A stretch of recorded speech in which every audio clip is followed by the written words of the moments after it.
Ce qui n'est pas directement dit par le consommateur lui-même, mais ce qu'on arrive à constater, c'est que c'est toute l'expérience de la socialité qui se transforme. Par socialité, j'entends la manière d'interagir les uns avec les autres. Et au premier chef, le loisir, le voyage et le tourisme est justement le lieu d'accomplissement de cette socialité, de cette expérience humaine. Donc c'est intéressant de se poser quels sont les éléments dont on dispose, y compris sur un plan de l'organisation et sur un plan du business, quelles sont les grilles qu'on utilise pour savoir ce à quoi aspirent les gens et surtout quel est l'événement humain qui leur permette de trouver cet accomplissement et de trouver la meilleure qualité perçue sur l'offre de voyage. Voilà. Ces éléments-là ont énormément bougé pendant ces 2 ou 3 ans. Il y a vraiment des nouveaux référents qui se mettent en place. Et c'est pour ça qu'il faut être optimiste, malgré tout ce qu'on nous dit et ce qui n'est pas toujours des bonnes nouvelles, mais il existe des gisements de prospérité pour les entreprises du tourisme qui sont forts.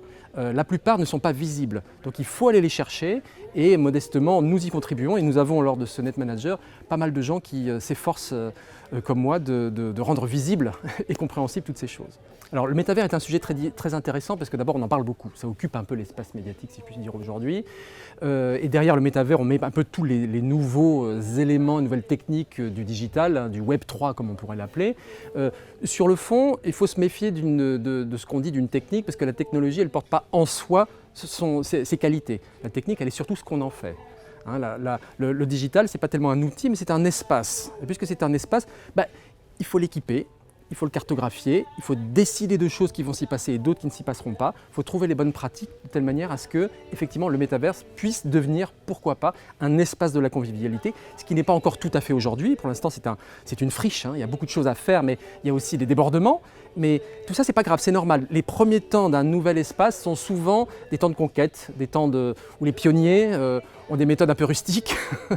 Et ce qui est intéressant, c'est de se projeter pour savoir quelles sont les conditions pour profiter de cet espace, pour en faire quelque chose qui soit vertueux, avec toutes les contraintes qu'on connaît, y compris celles qu'on sous-estime, qui est notamment l'impact environnemental du digital, qui est plus important que celui de l'aviation civile, donc il faut parfois le rappeler.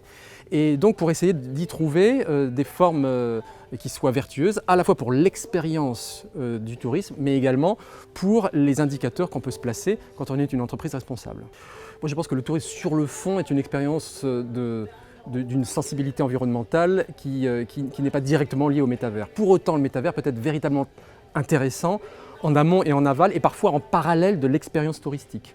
En amont pour la préparation, et c'était déjà des expériences qui ont été menées depuis un certain nombre d'années avec la VR, mais pas seulement, pour essayer de découvrir ou de donner envie. Donc là, on est plus dans la commercialisation, presque même une étape de construction du désir et de la communication.